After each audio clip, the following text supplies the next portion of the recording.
A gamer is a person who is knowledgeable about video games, someone who frequently plays video games, but I don't think that a gamer has to be an expert.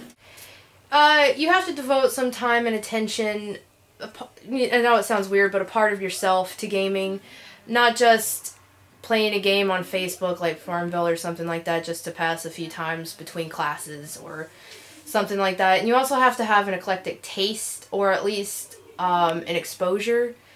You got to have more than just one game under your belt.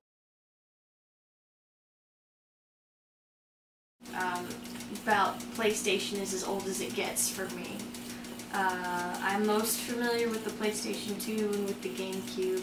Depending on what sort of console you started out with, that really affects your limitations. I could never be the kind of skilled player that my brother is. I didn't grow up with it. I wasn't allowed to. If you didn't play the older games, you don't get the culture of the older games as much. You don't have that connection with fellow gamers.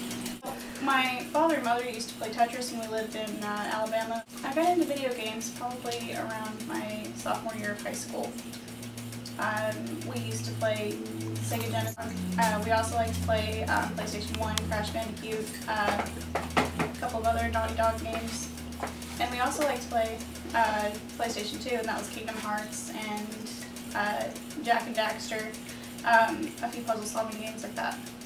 I've been playing games since before I was 5 on my brother's old Atari. My favorite game was hide and seek, and it's evolved through so many different systems, but the system that I got to own was the Xbox right before the 360 came out. My brother just gave it to me, weirdly enough. On some of those games, you're going to get people called campers. You sit and you hide where no one can see you. People will go by and maybe they won't see you or they won't have enough time to react and you can kill them. And it requires no effort. It shows no skill, and it shows that you're not really putting in the effort that your teammates or that the opponents are putting in, and they don't appreciate that. It's not really a good thing to be a camper, but it happens. I admit that I've been a camper, but I'm a defense person. Like if we're playing a first-person shooter, I'm usually the person that gets a sniper rifle, go in the back of the map, and just camp out and snipe people. Rage quitting is when you get, fed up with the game and you just quit. And you might calm down and play again later, but those who know that you have a tendency to rage quit aren't going to want to play with you anymore. And rage quitting could be caused because you're a sore loser, you don't like losing, so you get mad at the game and you quit. The reflection of rage quitting could be either on you as a gamer or on the team that you just quit from. Spamming, which is when you sort of press the same button over and over again for a quick attack. When you hit this fast action, there's not enough time for them to react. They can't block you, they just have to wait until you stop spamming. And that sort of ruins the fun for everyone, and nobody wants a party pooper. You don't do the same moves over and over again. You don't keep punching them the same way and get them into a corner and keep them there. Yeah. It's just not done. You will get grinded for that. You will get verbally insulted. You can get an entire team against you, because if you're in a party chat or game chat or anything like that, and there's a cohesiveness about the team, like if it's a group of friends that want to, not just play and win, but they're hanging out and stuff like that, but you get one person that insults the wrong person by doing something wrong, all they have to do is say, guys, get this person. It's same consequences as you would in the real world. If you're going to be a butt about something, no one's going to want to play with you.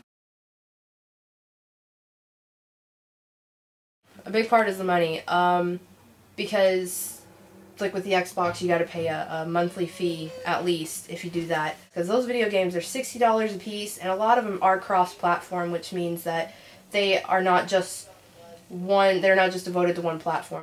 The Xbox has Halo, but Call of Duty is cross-platform. There's Xbox, PC, and PlayStation. So if you really like the control or the operating system of one, but this other system has a really fun game, the Xbox isn't going to have it. PlayStation has Uncharted, really fun adventure game.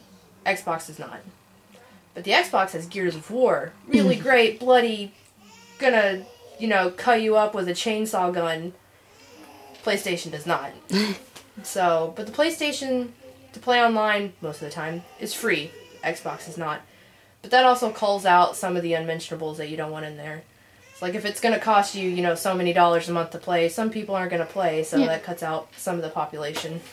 Not all, unfortunately, but the fees do pile up, but it's completely worth it. But people who grew up with the older ones sort of like to stick to it more, and they find that the newer ones are too confusing. Too many buttons. Those who started out at different levels are sort of limited to that range unless you really want to clock in a lot of hours of game time. And also, if you can't play those games, then you're not going to spend money on those games. You're going to spend money on the games you can play. And if you're a new gen like me, that's a lot of money. I can't afford games, which is why I'm not a big gamer.